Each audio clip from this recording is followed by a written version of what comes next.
back in the day. Like we get 13 years old. You probably did. Jeremy Fowler put out an article on ESPN.com of the top 10 edge rushers as voted by league scouts, executives, and coaches. Myles Garrett was voted #1 on every ballot. No surprise there. Jordan, was Myles Garrett worthy of the sweep at this position? Absolutely. The guy broke a record that stood for 24 years for the most single-season sacks. But I think even more than that, it's not just the sacks. It's how he dictates to an offense, how he impacts the game even when he's not sacking the quarterback. I think a great example of that is Week 17 against the Steelers. Steelers had a chance to beat the Browns, who had lost 7 of their last 8, to lock up the AFC North, rest their starters Week 18, and they were so worried about Myles Garrett that they couldn't score on offense. The game plan was so designed to keep him away from Aaron Rodgers that they didn't bother trying to score any points that game. So he can impact a game whether he's sacking the quarterback or not, because the entire offensive game plan has to be designed around how do we keep this guy off our quarterback. Yeah, he sacked quarterbacks 23 times last year. That's the career record. No need to spend much more time on this. But #2 on the list is a little interesting because it's Micah Parsons. Despite the ACL tear, and he's not coming back to start the season, he is the second best pass rusher in the eyes of these execs. Do you agree? I absolutely agree. I think you look at Micah Parsons, the impact that he had going to the Green Bay Packers and what he did for their defense. I think, yes, he's injured right now. We don't know exactly when he's going to be back. But when he comes back, we don't have any reason not to believe he's going to be at full strength. And when he's out there on the football field, he is a second best pass rusher in the NFL. He will be pushing Myles Garrett in the next few years of trying to get to that top spot. Micah Parsons is a different type of animal, different type of beast out there on the football field. And you can't just say just because he's not going to start the season, he shouldn't be the #2 guy coming off of last year. Yeah, absolutely. I do think it's interesting. He will have such a big impact. I was looking at the schedule for the Packers to start this year. They didn't win a game without him last year once he got hurt. The start of this season is a lot easier than the end of last season. Obviously, they're starting at the Vikings. I still think that is an easier win than at the end of last year. At Jets, Falcons, at Bucks. I think that if he doesn't come back until October, I think the job is easier for this defense to get by without him, knowing that that's how they're starting the season. Yeah, I'm taking a look at the schedule right now. 2 division games in the first 6 weeks, which you mentioned, starting at Minnesota there. Do you think they stay in the division hunt with Micah Parsons sidelined? I think so. I mean, even though they do have those division games, I do think that those are easier. Obviously, you'd like to have him, I think, down the stretch a lot more than you'd want to have him at the start there. I mean, he's a difference maker. They did make some additions in the draft, added an edge in the 4th round. They got some depth there.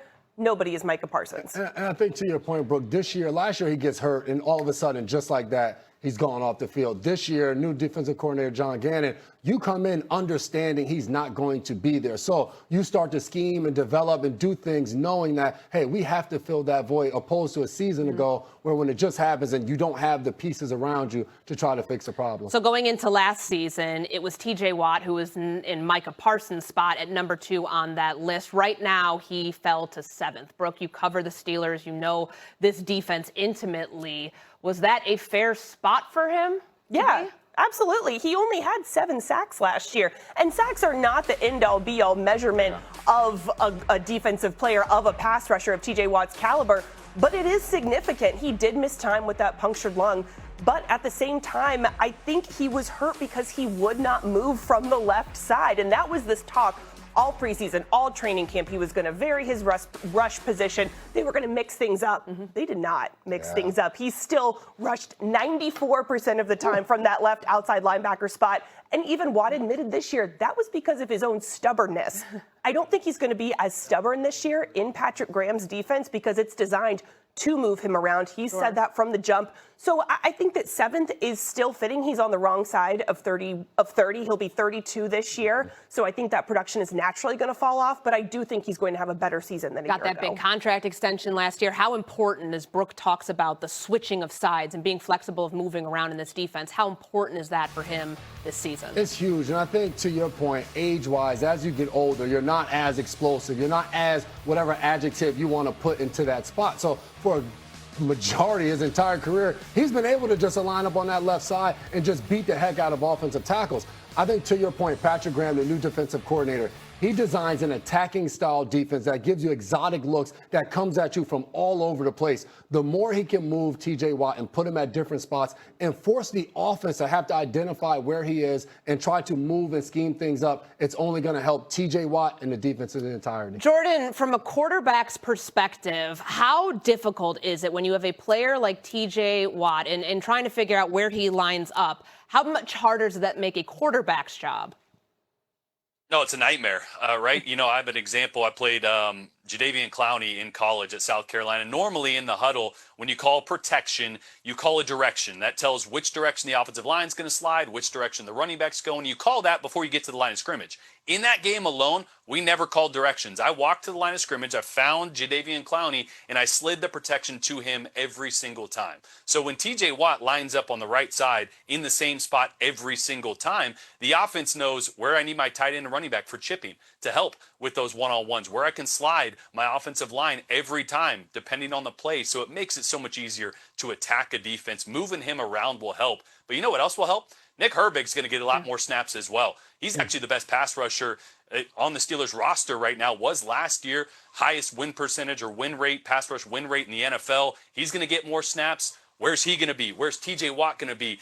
The moving pieces on that defense are going to make things much harder for an offense, and TJ will have a better year because of it. Yeah, whole new coaching staff, whole new defensive philosophy. It'll be really interesting to see what TJ Watt does in that defense in 2026. All right, to the World Cup we go. We've got our fan cam going. These are the scenes we saw across Buenos Aires and cities throughout Argentina as fans celebrated the national team's comeback win over Egypt. After a tense 90 minutes, the dramatic turnaround sparked an outpouring of emotion from supporters in a country where every World Cup match feels like a national event.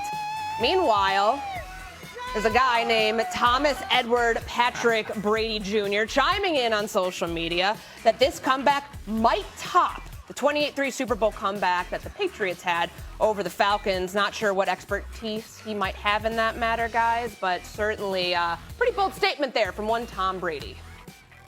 J-Mac? Definitely a bold statement. And listen, that comeback was unbelievable that just happened, but 28-3 was a comeback that when you're victorious at the end, you're hoisting up a Lombardi trophy. You're doing a ring ceremony in June where everybody's having a blast and there's some type of musical artist at that thing and no one remembers the night because you had just too much fun.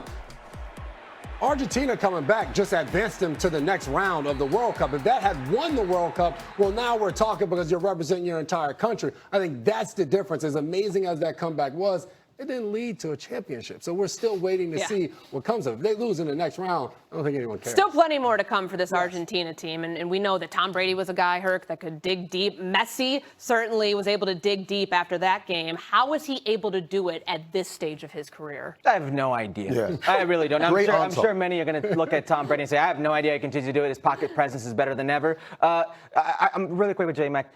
You're right about the round. That Atlanta team was one of the best offenses up to that point in NFL history. Yep. Matty Ice was MVP. This Egyptian team is a very good team, but some of those star players are nowhere near the level they need to be. Mm-hmm. And also a lot of polemic officiating in this game. Messi takes advantage of everything, of every single player, every single team he plays against, every single weakness. He had little influence until this game, until it mattered. And then he had all the influence. That's been his MO. It should have been the swan song back in Qatar, 2022, 35 years of age. He's gone. That's not it. He's still here, still producing. I don't know how he has 8 goals right now. I can't tell you. He's missed 2 penalty kicks. He should have more. It's not normal. Yeah, Wendy, I mean, you think about the 28-3 comeback for the Patriots over the Falcons, what Argentina did earlier this week against Egypt. How do you view what Tom Brady was talking about, as that might have actually been a better comeback than the one that he orchestrated? I've had a great opportunity to watch Messi play quite a bit since he came to Miami. And what impresses me so much about Messi is how he dominates the game with his mind. He spends so much of the game just walking around. I went to see Messi play in person, and I had read about this, and I watched it in person. He spends the game like not even running. But when he does run, he almost always makes a play. His impact is incredible. So he saves his athleticism and saves his energy and then pours it out at the exact right moment. to study the way he thinks a game it can be impressive for any athlete. That's the way Brady did it at the end of his career. It's the way LeBron does it at the end of his career. They can't athletically compete with those guys 10 and 15 years younger than them, but they're so much smarter and more efficient with their intelligence. And watching Messi do this, I just go back to the penalty kick in the last World Cup, where he outthought the goalie by doing the Panenka down the middle. I think about that play all of the time, that goalie, which way am I going to go? And he just kicks the Panenka right down the middle because he outthought him. Messi is one of the greatest thinkers in the history of the sport. It's hard to argue with Wendy. That you have to understand, a lot of players or athletes in general, they rely on their physical attributes. Yeah. For years, Messi, he's never done that. This is why I make Wendy right. He just uses his football IQ is on a different level. And then you combine that. Do you see him after the game the other day, the tears? See what that meant to him?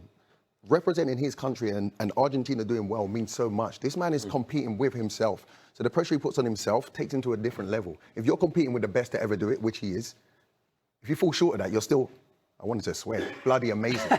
Still amazing, do you know what I mean? His standard's so high, and that's why we see him today. Yeah. Top goal scorer in the World Cup. And I know that Wendy's talking about the mental aspect. When you're playing at the age of LeBron and Tom Brady, when he was playing Messi at 39 years old, you have to be mentally sharper than everybody else. But I mean, heck, we saw the video of LeBron doing the workouts. We know that Messi certainly is in the tip-top shape of his life. Like the physical toll that they're able to overcome still. Like, how is Messi still doing it? Listen, Messi's 5'6", 5'7", $140, and looks like he should be doing my taxes, and he's the best athlete I've ever seen. And I say this respectfully because he walks around the majority of the time, as Wemby just mentioned, but look at when he does have the ball. There is no center back, no defender in the world that wants to be in a 1v1 position with Messi.